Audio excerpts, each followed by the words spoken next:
Mary had a little man. We believe that all men are created equal. To the magnificent mosaic that is America. From radio beacon to radio beacon. I have a dream today. Change has come to America. Believe me. Help is on the way. Knock, knock. Who's there? It's a figment of your imagination. Randi Rhodes Show. Turn up your mind. Overnight, the fourth Republican presidential debate devolving into a four-way brawl, with Nikki Haley and the absent Donald Trump taking most of the punches. Chris Christie calling out his fellow candidates for ignoring their party's dominant frontrunner. He's the one who, as you just put it, is way ahead in the polls. And yet, I've got these three guys who are all seemingly to compete with, Voldemort. He who shall not be named. They don't want to talk about it. Christie also asked about this Trump comment. He says, "You're not going to be a dictator, are you?" I said, no, other than day one. This is an angry, bitter man who now wants to be back as president because he wants to exact retribution on anyone who has disagreed with him. Do I think he was kidding when he said he was a dictator? All you have to do is look at the history. But with Mr. Trump fundraising in Florida overnight and refusing to take part in a single debate, it's been Nikki Haley who's seen a rise in both momentum and money. And in terms of these donors that are supporting me, they're just jealous. They wish that they were supporting them. Haley fending off increasingly personal attacks from Ron DeSantis and Vivek Ramaswamy. Nikki will cave to those big donors when it counts. The only person more fascist than the Biden regime now is Nikki Haley. I love all the attention, fellas. Thank you for that. Haley later brushing off Ramaswamy when he called her corrupt. Would you like to respond? No. It's not worth my time to respond to him. With the frontrunner absent, the night often marked by personal attacks. Chris, your version of foreign policy experience was closing a bridge from New Jersey to New York. Yeah. So do everybody a favor. Just walk yourself off that stage, enjoy a nice meal, and get the hell out of this race. Christie also mocking DeSantis for refusing to directly answer a question about Mr. Trump's fitness for office. Is we do not want to do someone that's talking about him being 80 years old. old. It doesn't mean that somebody couldn't get elected. That's up to the people that Governor DeSantis, let him is he finish. fit or isn't he? Is he fit? I can't hear you. Holy crap, man. So today is it's Pearl Harbor Day, but there was more noisy bombs being dropped on that stage there in Tuscaloosa, Alabama, than there ever was in Honolulu. I mean, honest to God, these people are so, it was the children's table. The problem with that party is there is no adults table. And the person, they were behaving as if one of those four people were going to be the nominee from the Republican national, primary, that one of those people was going to emerge victorious and get the nomination from the Republican Party. That is not going to happen. The person who is going to get the nomination from the Republican, whatever you want to call it, is it a party? I don't know what it is, a cult, was not on that stage last night because he's a giant baby. That's what I'm saying. There is no adults table in this particular arena. Donald Trump today is in court, trying to maintain his ability to do business in New York. His stomping grounds, his home where he supposedly made his fake fortune. It's so interesting that he says, he can't campaign because of all these court cases. That's what, the Biden administration is doing to him. They're keeping him off the campaign trail. Well, he didn't show up last night. That was part of the case. And today he's sitting in court and he doesn't have to be there. This is such garbage. It's so bad. It's so amazingly, disgraceful. What is passing as the grand old party, what is actually, making its way into people's, voting behavior as being a viable choice for America. Now, the insults got Vivek, he body shamed. I'm sorry. Oh, what a class act, as always. It was just a bunch of kids having a food fight is what it was. It was like, a food fight around the bigger baby that didn't even show up, that wouldn't even bring his toys to play. He wouldn't even come to the party. He wouldn't even attend. It's like he got the invitation And he didn't RSVP. He didn't anything. And then didn't even send a gift. Okay? Because he's a giant classless baby man.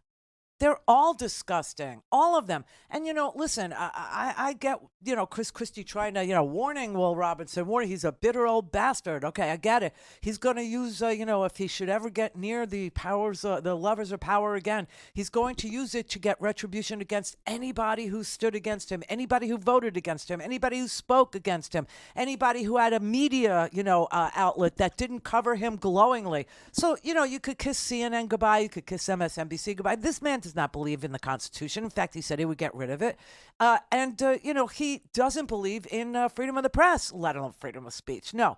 And God help us if we live in a blue state, right, everybody? God help you.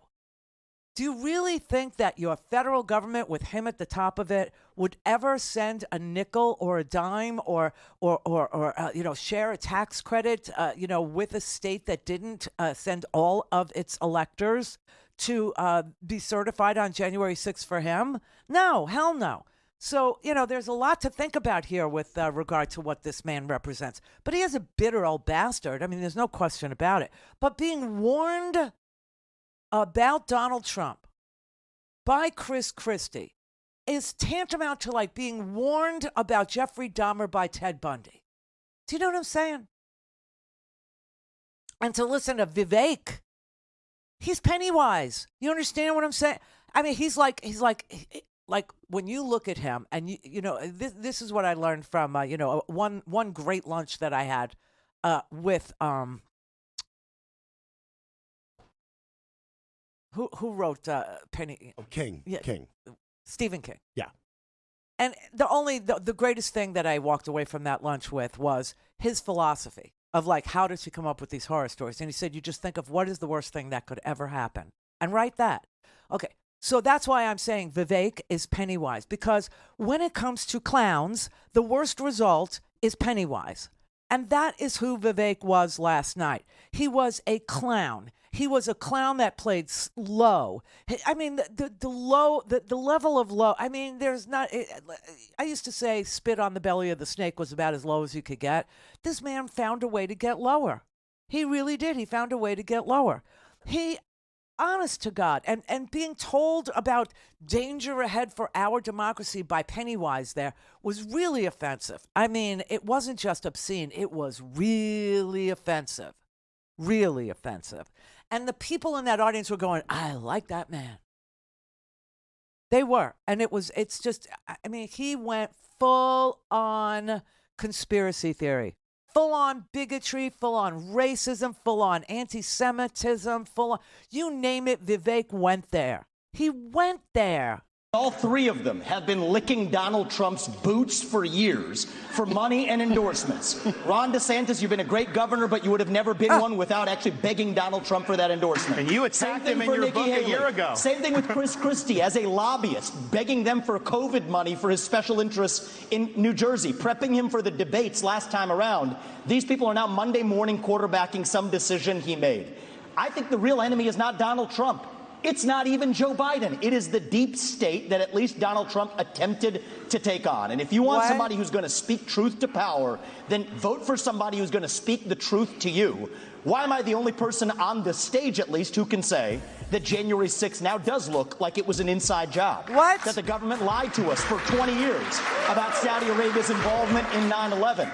That the Great Replacement theory is not some grand right-wing conspiracy theory, but a basic statement of the Democratic Party's platform. That the 2020 election was indeed stolen by big tech. That the 2016 election, the one that Trump won for sure, was also one that was stolen from him by the national security establishment that actually put up the Trump-Russia collusion hoax that they knew was false. There's a reason why I'm the only person on the stage who can say these things. That's what it's going to take, not people who were licking his boots one time and now Monday morning quarterbacking and criticizing him when it's convenient. Meet the new vice presidential candidate. Meet him. That's what he was doing there last night. He invoked every horrific, stereotypical, bigoted thing he could.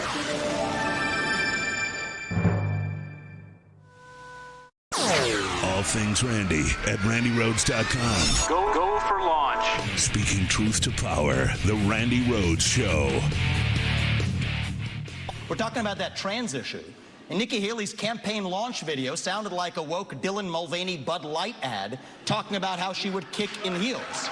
At the first debate, she said that only a woman can get this job done. That's what she said.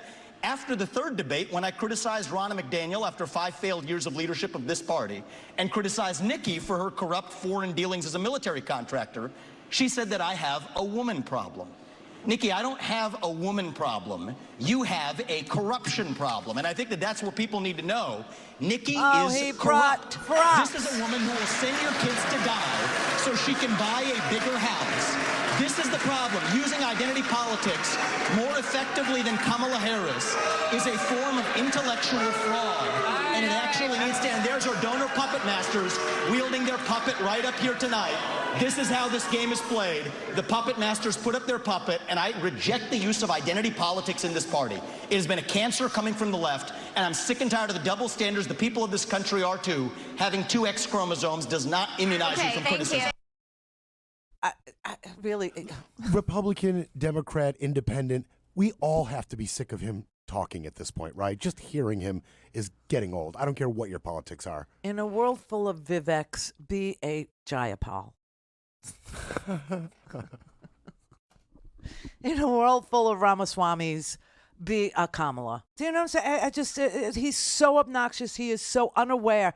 Literally talking about white, replacement theory. Does the man not have a mirror and realize he is not the preferred melanin content carrier? I mean, why is he so deaf, dumb, and blind to the insults that they are, I know you are, but what am I kind of a thing?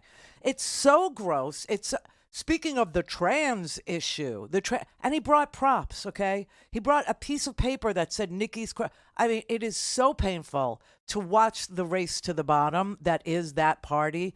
It took my breath away, really. And this thing was long. It was long. This went on and on and on and on.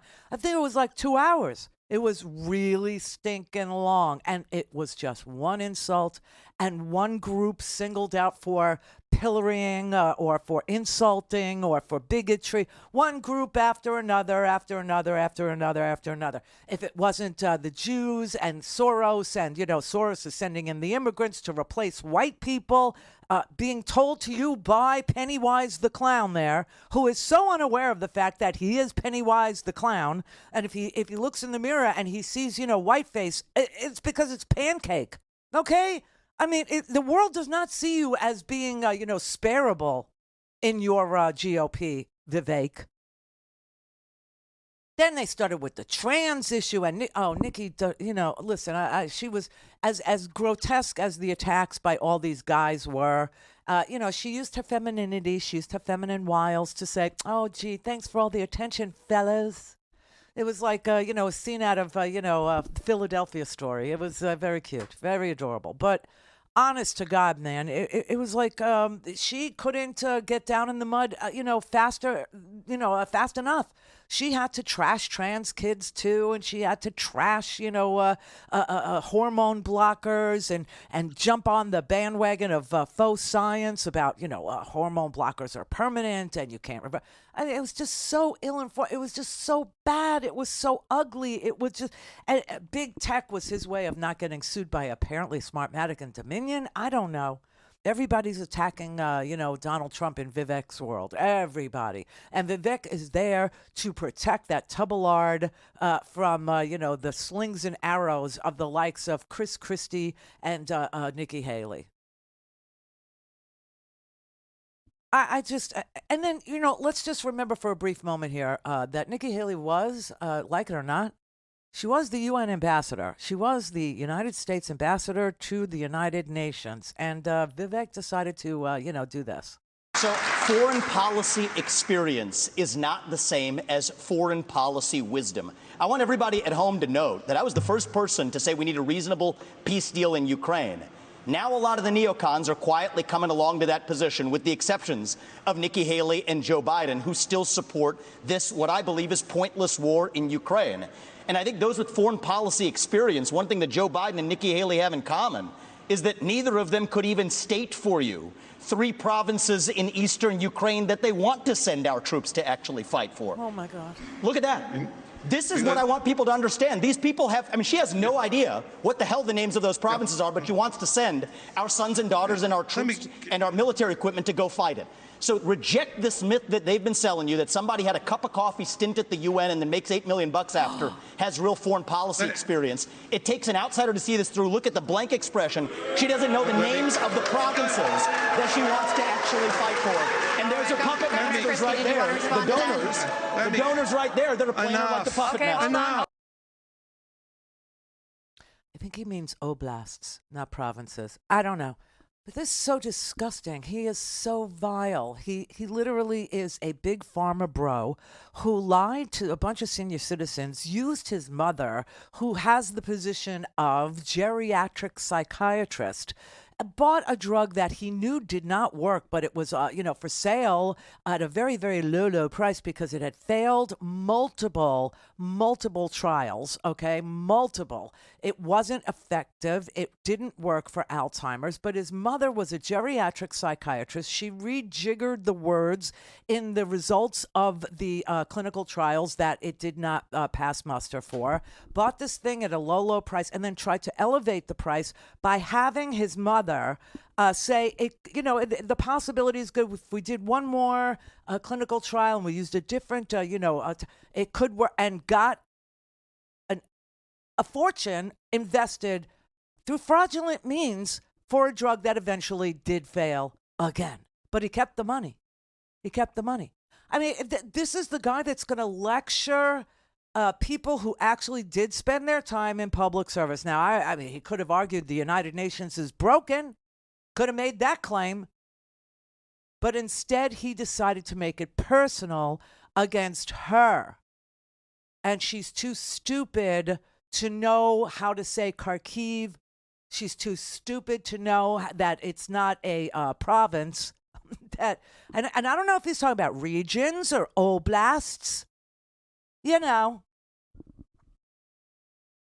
Just so gross, just so disgusting. And this is how low he has to go in order to stay in Donald Trump's good graces. Because this is what Vivek Ramaswamy is doing. He's auditioning to be Donald Trump's Veep. That's the job he wants. I'm not sure, what that would, how that would put money in his pocket, but I think it probably has something to do with, intelligence briefings. Dude, really, this is what he's doing. He's trying to be Trump when the big baby wouldn't show up. So he's being insulting and he's being denigrating and he's invoking all these racist tropes just to show Donald Trump, I will do it. I will go there. I will say these things. I will be your retribution. I will, I'll go after these 3 for you. Call in, connect. To speak to Randi, call 561-270-3844. 561-270-3844. Everybody, today is the first match day at Free Speech TV's Winter Pledge Drive. You know what that means, right? That means that our generous winter frontline funders will actually match any donation you make today, dollar for dollar, up to $10,000, up to $10,000. And that is a big boost for Free Speech TV. So by making your donation today at freespeech.org or by calling 877-378-8669, or by putting your phone up to that QR code and going to freespeech.org that way, or by texting to 44321 the letters FSTV and then making your donation on the nice secure link that we send you, you will be doubling the ability for your dollars to help Free Speech TV. right? So if you doubled your impact today with a $20 donation, it would be $40. $200 becomes $400. So whether you're making a large gift today or a small gift today, your commitment is what matters most, right? And the frontline funders will match whatever you feel comfortable doing today, dollar for dollar. Andrew in San Diego, California, thank you for being a frontline funder. Alice in Inver Grove Heights, Minnesota, thank you. Bill in Boise, Idaho, wonderful. Brenda in Texas, also a frontline funder. Charlene in Houston, Texas. Diane in Avalon, California. And Delaney, and I hope I don't butcher your town, and if I do, please do call and say it correctly to me. It looks like it's Bucyrus, Missouri. Anybody know Bucyrus, Missouri? Yeah. So I'm sorry if I butchered the name of your town. That would really blow if you said Brookline instead of Brooklyn. Yeah, I'd be pissed. So, but thank you so much for matching all of our donations today as frontline funders. We really appreciate it. All right, Gary in Fort Lauderdale. Hey, Randy. Yeah. I agree with what you're saying about that Ramaswamy and his desires and his intentions of where he wants to go. But I think it's Haley that would really help Trump beat Biden in a general election. You know, she would help get the female vote, and she would also get her loyal supporters to follow her. Do you think Trump would ever choose her? So now what you're saying is that you would see a debate between Nikki Haley and Kamala Harris because they would both be VPs, and they would have to debate each other. And I honestly don't see, how that helps Trump either way. Okay. And then here's another thing. My wife said she heard Van Jones last night, and he was saying that, Trump will soon be gone. He's 80 years old, and he's not going to live forever. But he said that this Ramaswamy is the guy that is the future of the MAGA movement. What do you think of that? Yeah, obviously he's making a pitch to be that. Obviously, So- he's saying, who is más bigoted than me? No one. Look at me. I'm brown, and I will say bad things about black and brown people. Look at me. I'm an immigrant, and I will say horrible things about immigration and immigrants. Look at me. I'm an Indian, Indian American, and I will say terrible things about Indian Americans, like Kamala Harris, like Nikki Haley, and I'll say it to their face. I will go so low that nobody will be above the fray, because the fray will be like right at your feet, nipping at your ankles. So you don't see him being a temporary flash in the pan then? I don't think he's going away. I really don't. I think he's working this hard for something, and maybe he wants to be, I don't know, in charge of the Food and Drug Administration. Maybe he wants to be, a big pharma bro. Maybe he, wants to be vice president and get into intelligence briefings. I have no idea what he wants out of this particular thing, but it ain't something that's just going to come and go. The people who came and went have come and gone. No, I really don't understand what you're saying about a debate between Kamala Harris and Haley. What were you trying to say there? I don't get it. So, of course, the president, the nominations for president would debate each other. So it's going to be Trump versus Biden. If Trump agrees to show up to any debate, then he would have to be on a stage debating Joe Biden, because Joe Biden would be the nominee for the Democrats. And right. And so the same thing happens with the vice president. Right. And so Nikki Haley would have to debate Kamala Harris. But what's wrong with that? Because Kamala Harris would be able to call out the differences between her and Donald Trump when she was running for president, and put daylight in between the two and peel off Nikki Haley's supporters who will not vote for Trump. Okay, well that's a very interesting thought. I hope you're right. Why? Why do you think there's a threat from Nikki Haley as a vice presidential candidate on a Donald Trump ticket? I think he needs her. I think he needs somebody. What makes you think that she would, pass muster with the MAGA crowd? I mean, what is it? Because Trump throws her. Anything Trump does, anything Trump says, anything he wants is okay with them. Oh, I see. So she's automatically vetted, has an A+ score because she's good enough for him. That's how I look at it. Right. I see what you're saying. Yeah. So, yeah, I get it. Anything he says, everybody will, say, fine. It's fine. Fall If he in wants line her, and I love want her. her. Yeah, they wouldn't even have to fall in line. They would say, he loves her, so we love her. She must be awesome. You know? Right. And she could be what gives him the winning edge. The winning edge. I know of no one who votes for vice president. I just don't. I agree. I've never really cared, other than the fact that, you know, in the event of their demise, they're going to be the ones that takes over. That, you know, I don't really think people ever vote for vice president. I just don't. I honestly. I mean, tell me who Hillary Clinton's VP candidate was. Kaine. Very good, Tim Kaine. Yes. So, and I liked him. I liked him too. He was fine. He was very middle of the road, boring. He was very flannel. Wonder where he is now. I'm gonna guess a lobby shop, which is where Kevin McCarthy will toddle off to as well. Oh, he can't wait to run out of town, can he? Now, there is a 1-year ban on lobbying if you've been a member of Congress. However, I talked to Howard last night, and I said, Howard, is there a 1-year ban on lobbying if you've been in Congress?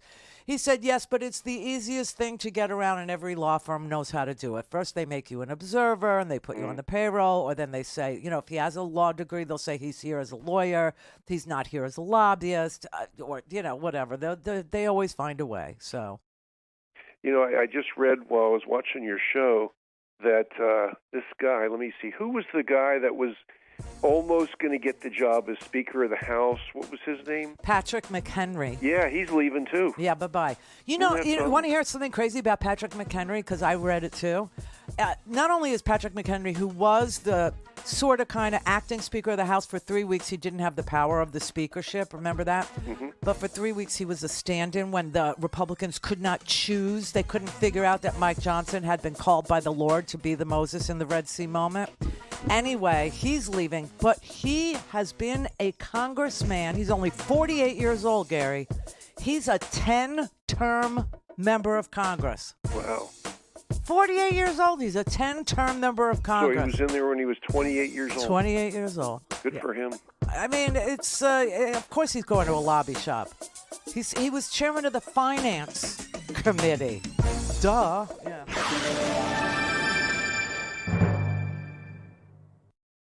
This is the Randi Rhodes Show. To speak with Randi, dial 561-270-3844. That's 561-270-3844. All right, we've just been reminded that Tim Kaine is still a senator from Virginia. You know, how soon we forget. He's so quiet. He's so mealy-mouthed. He's so flannel that people don't even realize that he is still a senator from Virginia. Anyway, to Gary's point, I don't know that Nikki Haley would ever be chosen by Donald Trump, because I get what you're saying, that if he said she's okay, I picked her, that the cult would fall in line. I get that. But would she fall in line? Meaning, Donald Trump is going to have to pick a vice presidential candidate who he feels sure would not certify the results of a free and fair election if Donald Trump doesn't win that free and fair election. I don't know that Nikki Haley is that person. She did criticize him last night, As much as everybody wants to talk about how Donald Trump had a good economy, $9 trillion in debt, he did just in 4 years. And we're all paying the price of that, including those mortgage prices. So I don't know. I mean, obviously, that could just be a throwaway. We saw Kamala go after Joe Biden. Of course, they're not Democrats, right? Kamala and Joe Biden, they mixed it up at the debate at the presidential Democratic presidential debates. Remember, I was that little girl when the topic was busing. But Democrats are reasonable people who are free to disagree with each other and still be acceptable as a friend, as a running mate, as somebody to do business with, as a colleague. They don't become your enemy the way that in the Republican Party, if you speak ill of Donald Trump, you are banished from Trumpland forever, right? So I don't know, but the key in the vice presidential pick is going to be whether or not Donald Trump believes that the person he picks would not certify the results, would find some sort of a role that the vice president plays in the certification on January 6th, which does not exist. It doesn't exist in the Constitution. It certainly does not exist in the Electoral Count Act. We found that out because Pence was desperately looking for a way to be that guy, to do that thing. He called Michael J. Luttig. Remember, Michael Luttig is a real dyed-in-the-wool conservative judge. I shouldn't say justice. Only Supremes are justices. And he said, no, there is no role for the vice president's play. And then still looking for somebody to tell him he could do it, he called Dan Quayle, remember? And asked Dan Quayle, is there any role for the... So, but I don't... As much as Nikki Haley may be hungry, thirsty, whatever you want to call it these days for that gig, I just don't see her as being somebody who would not certify or not allow the electoral count to happen on January 6th. And it is for that reason and that reason alone that I do not believe that Donald Trump would ever pick her. Because remember, with this Project 25 Heritage Foundation has already vetted anybody and everybody that is going to be anywhere near a, oh, God help us all, Trump administration. 50,000 civil servants all being vetted by artificial intelligence, all being vetted on social media, all being vetted as, are you loyalists? Are you cult members? Are you MAGA? Are you true to Donald Trump? Will you never question him? Will you do whatever you're told to do? Even as a civil servant in, a position somewhere deep inside the government where all you're supposed to be doing is looking over, tax returns. If Donald Trump calls you up and says, I need you to go find, a Randi Rhodes tax return, and I need you somehow to challenge it. But it was a 1040 easy. Yeah, I need for you to challenge it anyway. But it all matches up. I mean, her 1040 and her 1099 or whatever, they're the same exact amount, same exact number. Find a way. Okay, that's what he'd be looking for, right?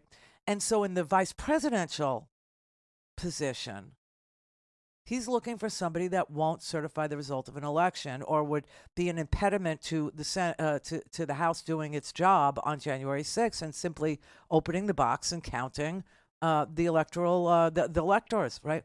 And we listen today or yesterday it was, I think. Yeah, it was yesterday.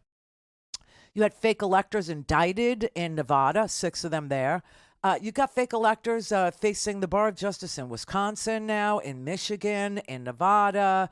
I mean, wherever there were fake electors that were, put together without a caveat saying in case we're needed, or in case it's not, it's not a result for Joe Biden, then we will show up as electors. So you have all these people indicted now for being willing to do that. Those are the kind of people. I think he would rather pick, this guy Michael McDonald in, I believe, Wisconsin, fake elector, organized the fake electors. I think he would rather pick, Ken Cheesebro, who's in part of the Fulton County trial in Georgia. I think he would rather pick somebody who's already demonstrated that they would do that bad thing than pick a Kamala Harris person, because I don't see her as fitting, filling that role for him. And that is kind of, what he wants. Anyway, so Chris Christie responded finally after Vivek was proving his bona fides in the hate world, in the bully world, in the how low can you go world, in the conspiracy theory world, in the anti-Semitic world, in the anti-trans world, in the anti-immigrant world, in the anti-free and fair election world. After, he was done spewing like a hot mess that he is, Chris Christie finally got a chance to respond to Vivek. Let me tell you something. That's no That's reasonable. not my deal. That's not my deal, yes, Chris. it's exactly what you said. You do this at every debate. I'll tell you exactly what it is. Don't interrupt me. I didn't interrupt you. Okay? You say this. About how you do this. You do this at every debate. You go out on the stump and you say something. All of us see it on video. We confront you out on the debate stage. You say you didn't say it, and then you back away. And I want to say what? Exactly what I said, Chris. I'm not done yet. Well, this now, is look. This is nonsense. This man is spewing. This man is spewing nonsense. Let me tell you something.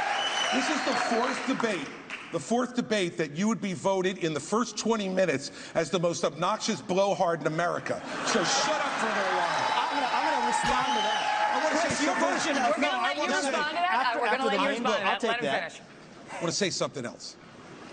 We're now 25 minutes into this debate, and he has insulted Nikki Haley's basic intelligence, not her positions, her basic intelligence. She doesn't know regions. She wouldn't be able to find something on a map that his 3-year-old could find. Look, if you want to disagree on issues, that's fine. And Nikki and I disagree on some issues. But I'll tell you this, I've known her for 12 years, which is longer than he's even started to vote in a Republican primary. Oh! Yeah, so, blowhard. They're obnoxious blowhard. That'll get you elected in, I guess 1968. I don't know, 56. Obnoxious blowhard. You, sir, are a cad. You, sir, are a scoundrel.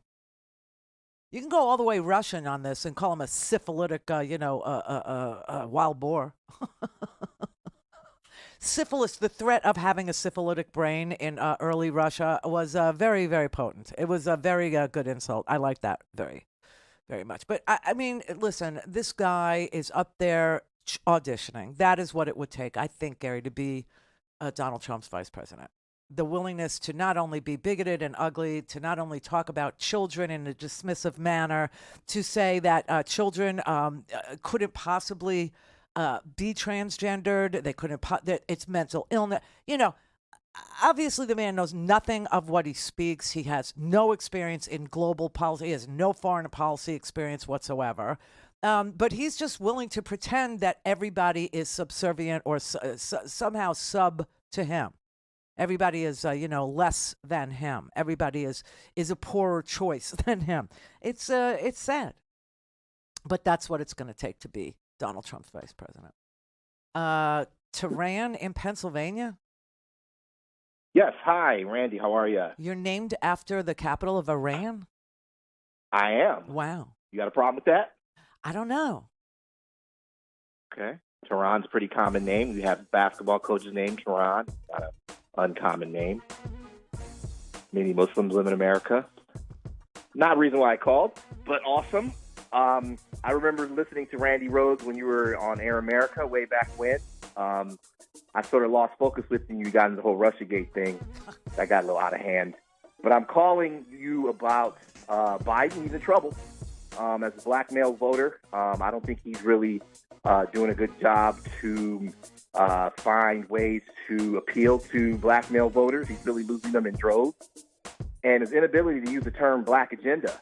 I think it's time he takes a note from 84 Jesse Jackson and really embrace the black agenda and make that part of his policy and approach to right. encouraging voting. Because Trump is so much better.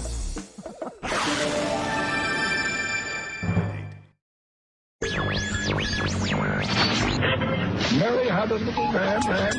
The fault. We believe that all men are created equal. To the magnificent mosaic that is America. From radio beacon to radio beacon.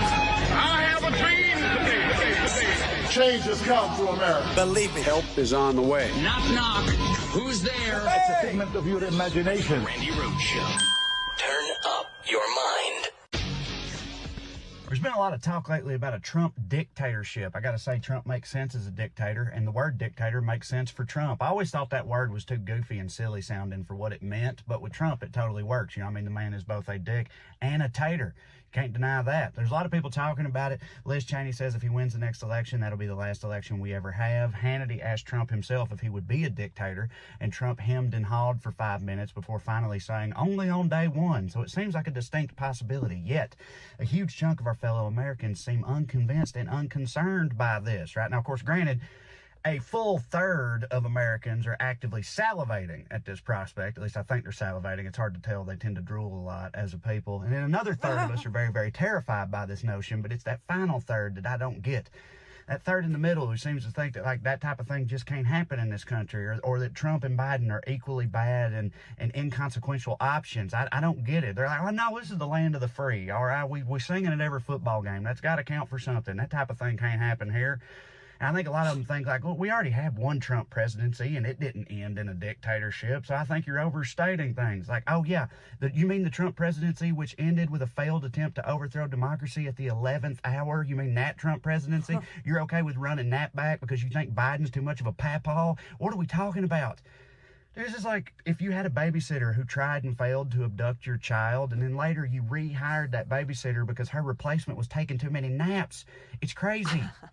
The only reason this didn't go that way the first time around is because of Trump's arrogance and incompetence. And yes, those are immutable characteristics of the man. It's true. But I still don't think we should afford him an opportunity to learn from his mistakes. And I know some of y'all are like, Trump can't learn stuff. And I know, I hear you, but he has enough Ivy League fascists in his thrall to make it a serious threat, okay? And yeah, I mean, you know, it would be the dumbest dictatorship of all time. There's no doubt about that. I mean, instead of Mein Führer, it's going to be Mein Führer. That's true. Instead of a swastika banner draped over a captured opera house, it's going to be a snake flag flying out the back of a monster truck. Yeah, instead of goose-stepping SS officers in Hugo Boss outfits, it's going to be gravy seals with CPAP machines bitching about black mermaids and pregnant M&Ms and stuff. It's going to be real dumb, but that don't make it any less terrifying, okay? If I'm getting hurled into a gulag, I'm not going to give a what my jailer's GPA was. You know, this is not just conjecture. It's not. They have plans. They're public. You can look them up. They know what they're going to do and how they're going to do it. We're not just speculating on this stuff, okay? Why do you think Trump was so obsessed with Vladimir Putin for so long, right? Because he wants to turn America into the type of country where people get thrown out of windows just for disagreeing with him. I don't want to be defenestrated, y'all.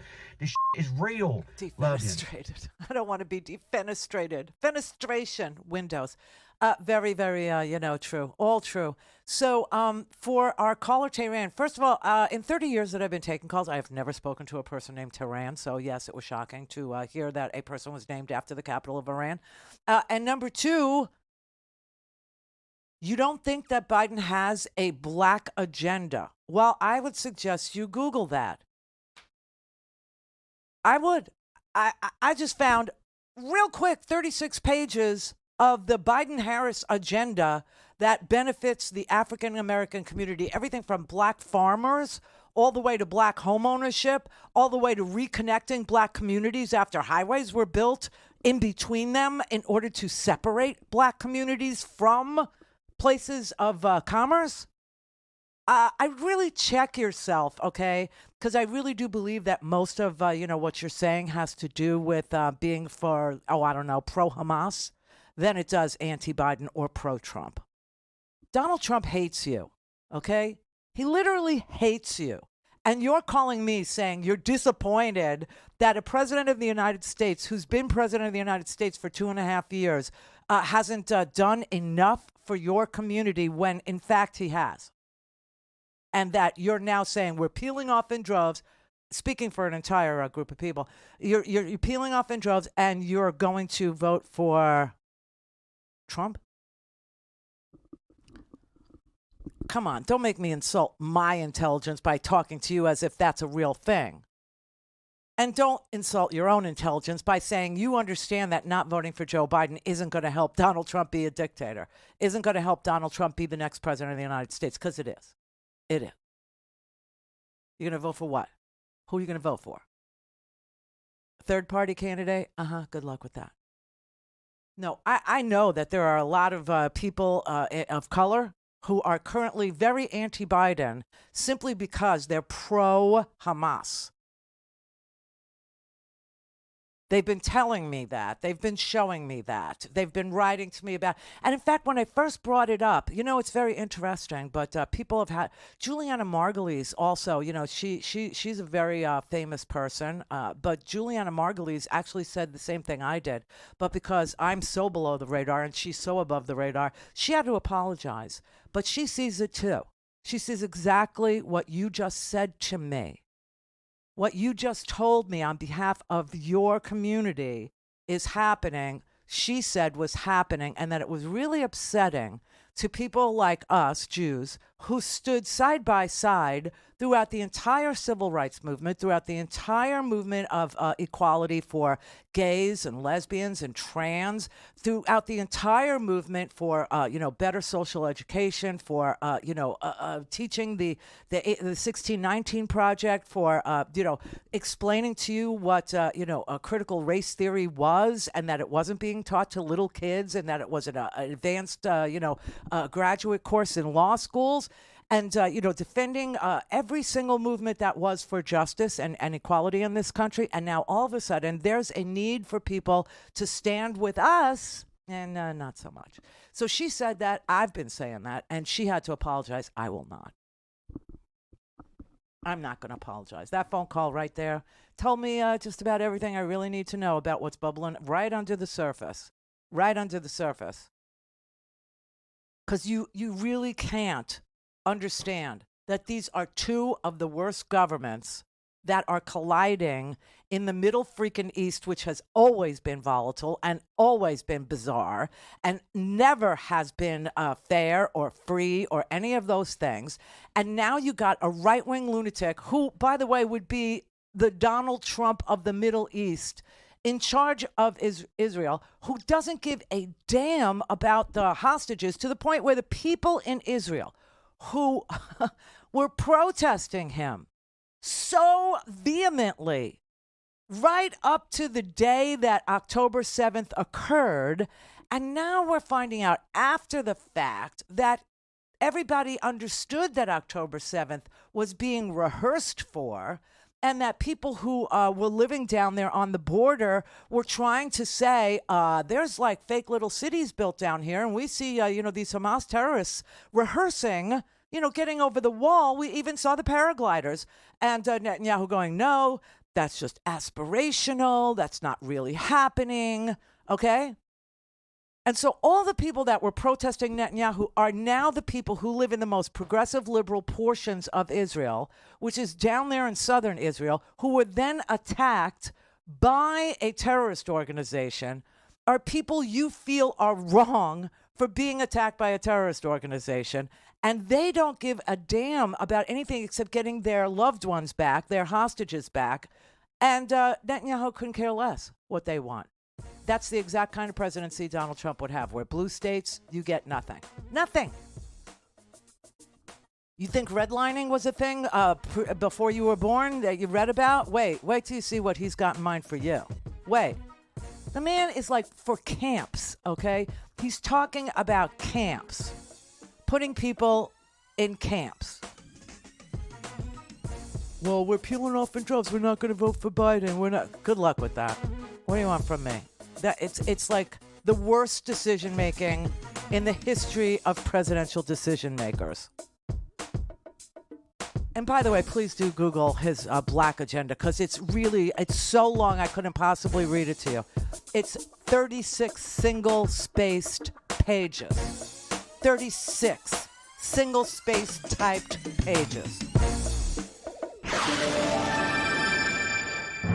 All things Randi at RandiRhodes.com. Go for launch. Speaking truth to power, the Randi Rhodes Show. Your question is, just give up and quit. I'm the wrong guy to ask that question to. I never quit. I'm not working for some member sitting in our office. I'm working for this country, and I'm never going to give up on the American people. I'm going to work every day. And you know what? If I come up short today, I'm going to work harder tomorrow. That's what I do. That's what he does, everybody. He doesn't quit because winners aren't quitters, quitters aren't winners, and people who say they never quit never actually quit. What? It is time to pursue my passion in a new arena. While I'll be departing the House at the end of this year, I will never, ever give up fighting for this country that I love so much. Okay, I'm done with him. Everybody, can we just move on? Kevin's leaving. Bye, Felicia. Bye. Don't let the door hit you where the good Lord split you. Bye-bye. I mean, Matt Gaetz, just literally outplayed and in this really disgusting gladiator game that they've turned Congress into. It's not about governing anymore, and it's not about getting things done for the American people in that party, which I hope every single person who hopes to get something done for their community, something done for their family, something done for their wages, something done for their title, for their ability to have a clear title on their land. Someone who, would be a farmer and would want to, have the same access to the same kinds of markets. These are the things that Joe Biden is doing. Okay, just it just pisses me off when people just randomly say things. And they have no idea, and what they're saying is important. And what they're accusing Joe Biden of ignoring is an important thing. Except that it's not happening. Joe Biden is not ignoring important things. In fact, I have to tell you, I think he's like an amazing president, okay? I really do. I wish he was a more compelling speaker like an FDR who used to do, fireside chats and all that crap. I mean, that would be just the icing on the cherry of the cake. But no. He's not. But he is so competent and so able to move legislation and so able to get bipartisan things done in this environment to literally say we're peeling off from him and we're going to go elsewhere when we have a two-party system and a presidential system called the Electoral College that only allows two people to compete is really offensive to me, especially today, listening to the Republicans debate and go so freaking low, go so bigoted, go so racial, go so Jews will not replace us kind of thing. I mean, I just replacement theory. He actually said it. Today was not the day to make that phone call. Anyway. So Kevin's gone. He because he never quits. Everybody, he never quits. A quitter never wins, and a winner never quits. I don't think that. I think for him, he thinks that a winner never admits he quits, or a loser always admits he quits. I don't know. But he's going. He's leaving. And you know what? It's not just him. There's about 36 members of the House that aren't coming back. 36 members. That's a lot. 36 people. Well, first of all, Kevin's leaving early, okay? Because Matt Gaetz played him so easily and so hard that he can't. I don't even think he can, wake up in the morning, roll out of bed, and go to Congress, and face his peers. I don't think Kevin can do it because he's such a transactional guy. Like, it was just about becoming the Speaker of the House, and now he's one of the shortest serving speakers of the House. If you don't count Patrick McHenry, who was in acting for 3 weeks, right? So he's leaving early. Do you know what that does to their majority? I think they're down to 2 votes now. 2. Don't give up on Joe Biden with a House that only has, a 2-seat majority. I just wouldn't do that. I just, just me, it's just me thinking politically, just me thinking, what could I get out of a scenario like that? What can my community benefit from having this as the scenario? Just me being pragmatic and stuff. Instead of trolly and hateful and spiteful. Just saying. Linda in Arizona. Hi, Randy. Hi. Long-time listener, first-time caller. I just want to love that.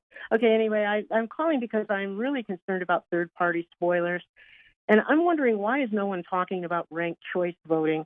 Doesn't that work? Wouldn't that give everyone their first choice, second choice? Wouldn't that just solve all that problem about spoilers? Yeah.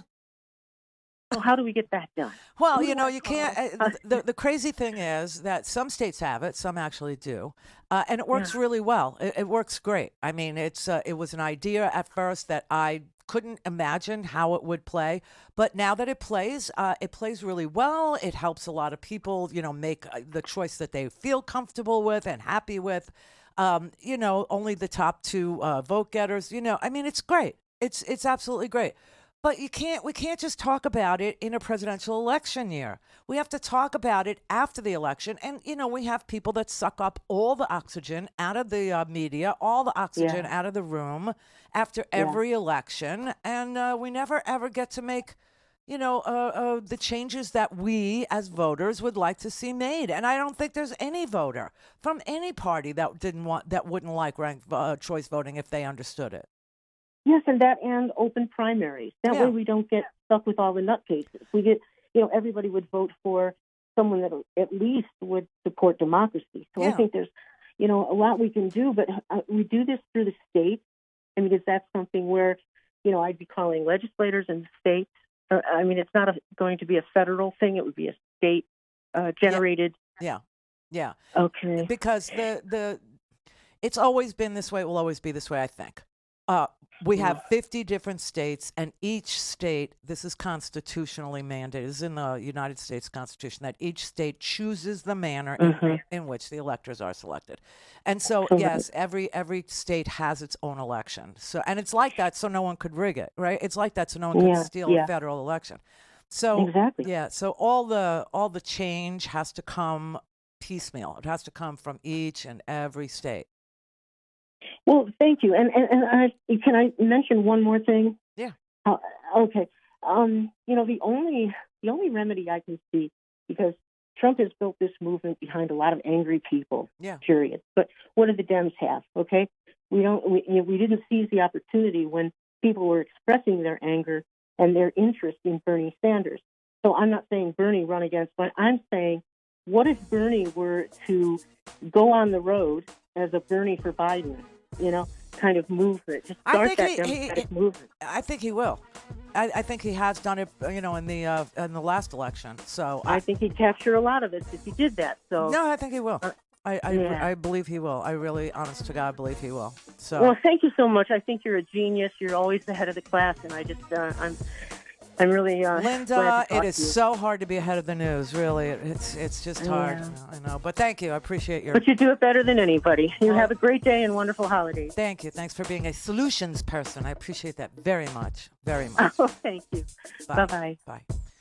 Yeah, I like people that try to solve our problems because solutions aren't ever gonna, be 100%, but they are so valuable, especially when we're running against grievance.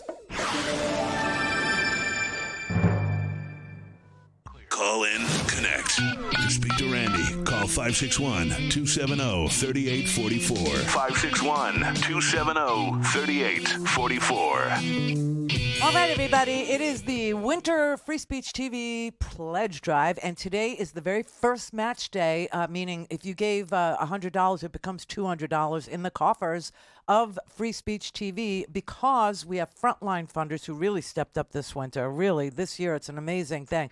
And we will have other opportunities in the coming days as well to amplify your impact again. But if you're watching right now, and you understand that this is independent media and that we say what we mean and we mean what we say, and that there's no barrier to entry. Anybody with any opinion is allowed to say it. It's just that, your free speech has consequences, like me. But if you're into it, please do pony up today and make your dollars go further. Double the impact is what happens today, because we have frontline funders who will match your donation dollar for dollar up to $10,000. So call now, 877-378-8869, or visit us at freespeech.org. You can also text the letters FSTV to 44321, 44321. We'll send you a secure link. And you can make a one-time, you can do a recurring donation, whatever, suits you, whatever feels good to you. So thank you for your generosity and your belief in us and independent media. And knowing that we are all in this fight for democracy together, no matter how much we disagree on how to get there. We all want the same thing around here, okay? So thanks so much. Appreciate you. Verdina in Mississippi. Yes, Randi. Hi. This is my first time calling. I'm a little bit nervous, but I'm just so happy that you brought up the subject about how the Jewish population went along with the civil rights movement. I'm just so upset about how black Americans are saying that they are not going to vote for President Biden. He has been the best thing for black Americans that has happened in a long, long, long time. Well, you know what's interesting? I remember when Viola Liuzzo died, when she came from New York, I believe, to Alabama to help in the civil rights movement. And the three men that died, two of them were Jewish. that died with the 3 civil rights leaders in Mississippi. Yeah, I don't understand how they forget these things. Biden has done so much. He has, that and you even know, know if about. we keep it contemporary, we keep it current, right, and we say, you know, that was then and this is now. What have you done for me lately? Which is, you know, a lot of people want to know the answer to that question. He's done a lot. You know, if you look at this recovery. Okay, first of all, America recovered faster than any other G7 nation. Our recovery in the world is legion. It's legendary. It's expansive and it's quick, and it's been an amazing success story. Okay, that's number one. Number two, the most important thing about the recovery is how equitable it has been. Right. Meaning everybody benefited from this recovery, not just African Americans, not just Latinos, not just white people, not just Asian, not just, you know, everybody had a really good bite at the apple. We got the recovery money. The thing that sucks is the Republicans took away that child tax credit, you know? And Right. I do think people think that Joe Biden did that. And Joe Biden can't do that. That has to be Congress, and Congress is in the hands of the psychos, okay? That's true. So, I mean, if you understood what Biden understood, and if you understand what we all understand, and that is that child tax credit was the key that unlocked the door for half of America's children to get out of poverty, how can you say to me that there's no agenda that's for you that Biden has? Right. He's the president for all the people. He is. And you know, Verdina, we all know that Joe Biden is not going to be the president for all the people. Mm-hmm. He'll be the president for the people that voted for him. Everybody else will go to camps. Oh. So, right. That's good. Thanks. Thank you for the work that you do, Randy. I Thank you enjoy for your show calling every me. day. And I'm a donator to Free Speech. No, that's amazing. Thank you for your call. I appreciate you. Thank you. Bye.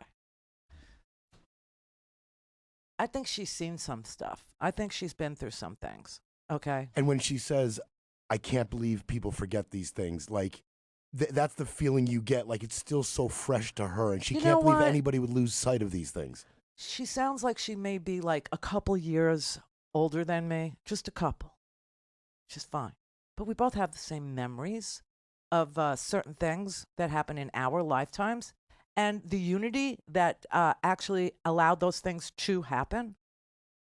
And I feel the same grief she feels. I feel it. I've said it from the beginning. I got so much email when I first started calling attention to it. And people said, I hadn't heard that. I didn't see that. And so there I was weeks ago, okay? I'm going to guess, like 55 days ago or some crazy amount, almost 2 months ago. Sending people the images that I saw Black Lives Matter Chicago sending out of a paraglider, right, going over the wall and saying we stand, with them. And, playing the city council meetings that are going on around this country, okay, and people declaring their loyalty to Hamas, seriously, and saying that October 7th never happened. Not been beheadings of babies and rapings. Israel murdered their own people on October 7th. Calling Hamas a terrorist organization is ridiculous, racist, and plays into genocidal propaganda that is flooding our media and that we should be doing everything possible to combat. I support the right of Palestinians to resist occupation, including through Hamas, the armed wing of the unified Palestinian resistance. As an Arab, asking with this context to condemn Hamas is very anti-Arab racist. The notion that this was a massacre of Jews is a fabricated narrative. Many of those killed on October 7th, Thank you, ma'am. Your time is up. Including children, were killed by the IDF. An amendment condemning Hamas is bald propaganda meant to... Thank you. Your time is up. To hear them complain about Hamas violence is like listening to a wife beater complain when his wife finally stands up and fights back. Question. Did anyone else notice that those who oppose this resolution are old white supremacists? There's been a lot of atrocity propaganda ranging from claims of beheaded babies to mass rape. Hamas is not a terrorist organization just because the U.S. and Israel deems it so. Hamas is a resistance organization that is fighting for the liberation of Palestinian people and their land.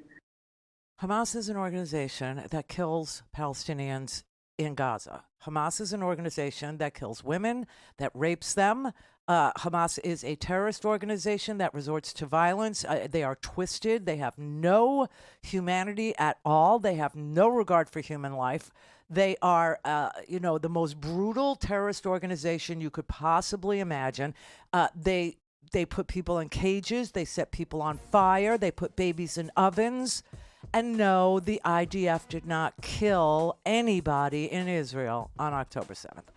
But you see, this is the kind of propaganda that the people who have the money, let's say, Iran, Russia, these countries have a very, very large interest in taking your eyes off of the aggression that these countries are responsible for and making you feel sorry for them.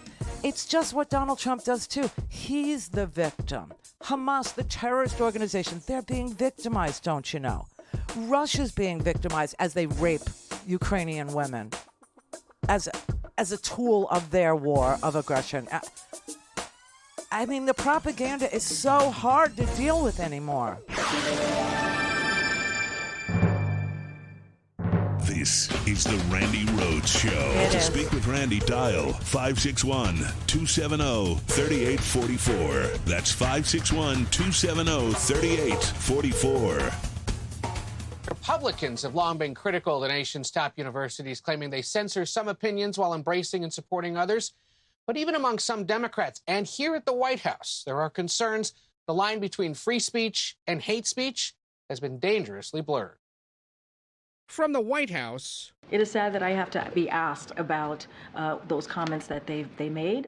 To Capitol Hill. I don't recognize the university that I graduated from. Outrage over comments made by leaders of some top U.S. colleges during a hearing Tuesday on the rise of anti-Semitism.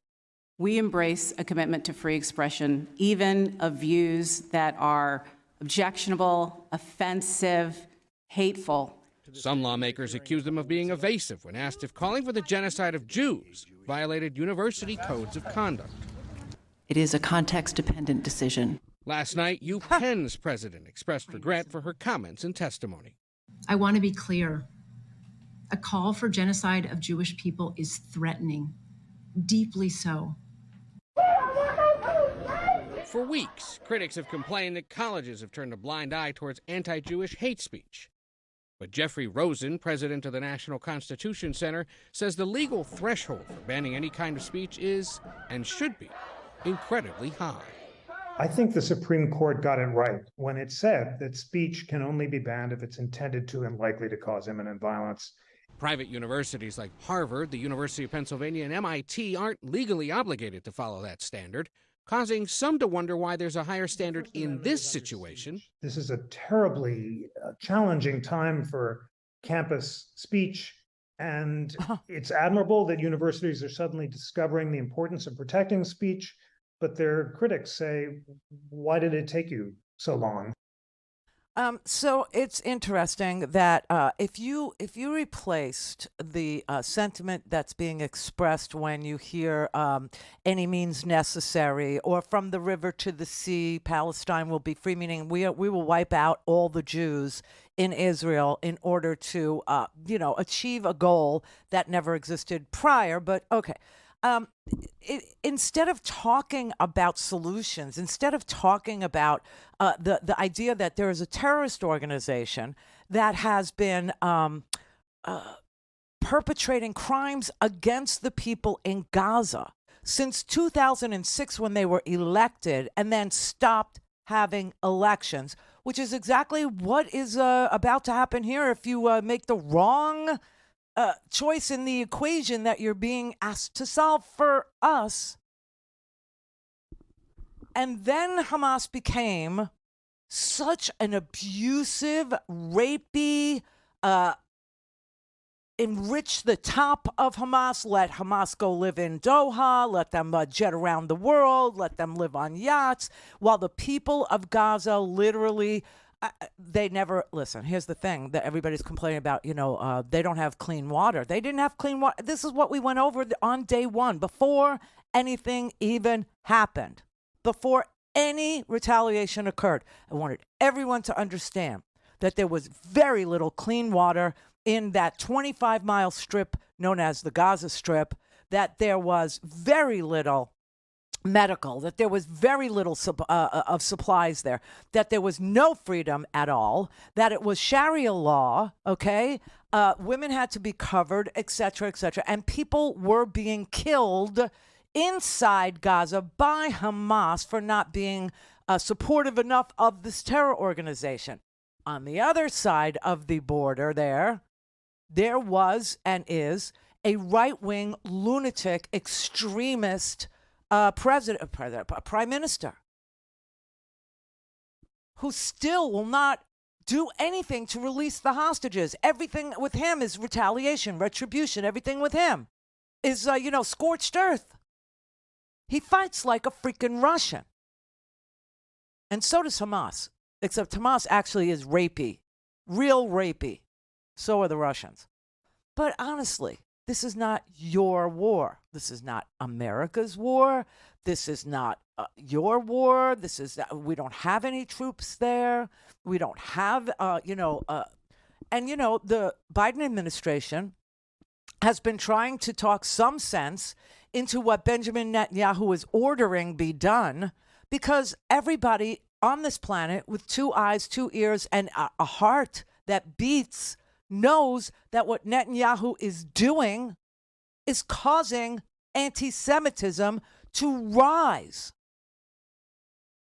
So there is no right and wrong here. I mean, both sides are right to a certain extent, and both sides are disgustingly wrong to a very large extent. And choosing sides in something like this and voting that way here is about the dumbest thing I ever heard. Really. It's the dumbest thing I ever heard. Now, the people in Israel, just so you know, they've been protesting Netanyahu for a really long time, because Netanyahu is, he's indicted and he's about to go on trial. Him and his wife both are about to go on trial for bribery and for fraud.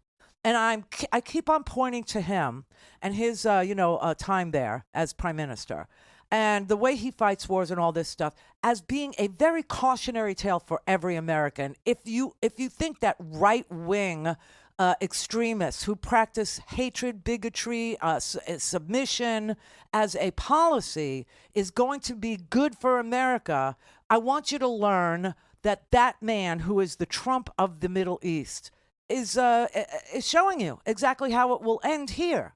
You should learn from that. And as far as the Palestinians go, you should hate Hamas so much, because without Hamas, they have a chance to breathe. They have a chance to grow. You look at where they are. They're on the Mediterranean coast. I mean, this could be this could be a jewel of a destination if they finally were free of a terrorist organization being their government. But instead, you have people taking sides, and you have universities. But, this crazy thing that the universities are doing, where they're allowing for the kids, they're allowing for the students to actually put glory to the martyrs, to project that onto the campus buildings, to carry signs that say whatever it takes by any means necessary, to let this anti-Semitic, ideology permeate the campuses like they are letting that happen. Literally not protecting, any of the students there that might not be, supportive of Hamas or supportive of any of this anti-Semitism, is such a disgusting, easily identifiable mistake. Why? Because if you took the speech that's anti-Semitic and you replaced it with speech that was anti-Black or anti-Latino or anti-Mexican or anti-Venezuelan or anti-Cuban or any minority group that you could think of, Donald Trump is famous for a couple things, a Muslim ban. Okay, so anti-Muslim. If you had that same spirit calling for Muslim bans, you know who would be the first person to join you in screaming and yelling about how bigoted and ugly and racist that is? That would be me. And a lot of people just like me. And we all know that to be true. Why? Because it's demonstrably true.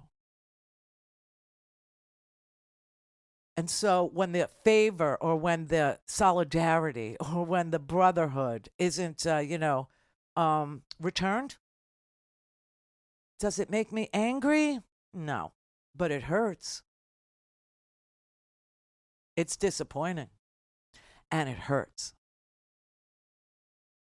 Robin in Alaska. Well, hello. How are you? How are you? I'm good. I've tried to call you before, but it didn't happen. So I am 65. I live in Willow, Alaska. I believe that I'm the majority. We haven't voted in our lifetimes. We've looked at all this and went, what will my opinion, what will my count vote? So what you have done, Randi, you have woke us up, or people like me, because I've never been interested in politics. To hell with it. You have made me now interested because you're giving me facts. Okay, I'm listening to all the news, and I'm trying to decipher what's going on. What you're telling me, I just want to thank you. No one that I know of in my lifetime has stood up like you and said this stuff. Thank you. You're educating me. And I'm now going to donate. Like I said, I've never been interested in politics. I believe I'm the majority in America. I'm grateful for you too, Robin. It goes both ways. I really am grateful for you. I just need to leave you with 2 words, okay? When it comes, thank you. 2 words. Not thank you. Governments matter. Okay? When we're talking about freedom to read, freedom to speak, freedom to move, freedom to function, freedom to choose your future, freedom to have autonomy over your own person, papers, and things. Governments matter.